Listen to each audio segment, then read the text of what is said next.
réaction, Denis Jacob. 27 fonctionnaires concernés par ces signalements en 3 semaines contre 20 en 3 ans.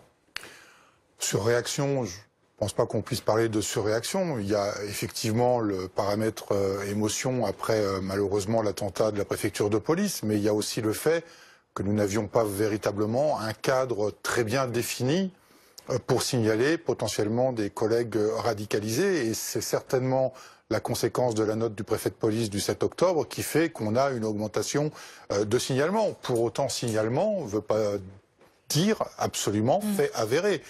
C'est pas en disant uniquement eh bien il s'est replié sur lui-même qu'il est forcément radicalisé. Il faut qu'il y ait un certain nombre quand même de critères accumulés pour déterminer si effectivement il y a un changement de comportement global du collègue. Et puis une fois que c'est signalé, et là aussi il faut le préciser, ça peut être un signalement verbal à la hiérarchie, ce qui n'avait pas été pris en compte, je le rappelle, en 2015, puisqu'on demandait absolument à ce que ce soit un rapport écrit.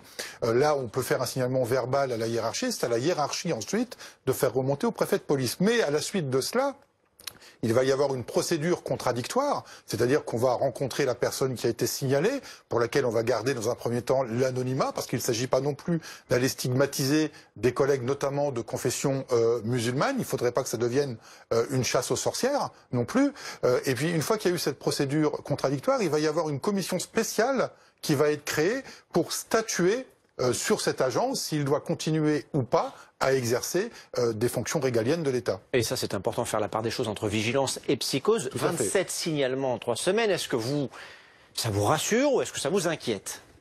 Ça ne me rassure pas et ça ne m'inquiète pas plus que cela. Sur 42 000, on vient de le dire, agents affectés à la préfecture de police, c'est pas, je veux dire, on n'est pas dans une paranoïa où on va commencer à regarder de travers nos collègues. Il y a certainement une partie de policiers très minime radicalisés. Si c'est le cas, bien évidemment, j'encourage mes collègues à le signaler, mais il ne faut pas non plus que ça devienne une paranoïa ambiante, quoi. Il faut être prudent, il faut rester vigilant, bien évidemment, mais il faut être prudent dans l'application de la note que Didier Lallement a pris le 7 octobre. Vous avez le sentiment que le drame du 3 octobre a été une sorte de déclic pour les fonctionnaires de la préfecture de police de Paris ?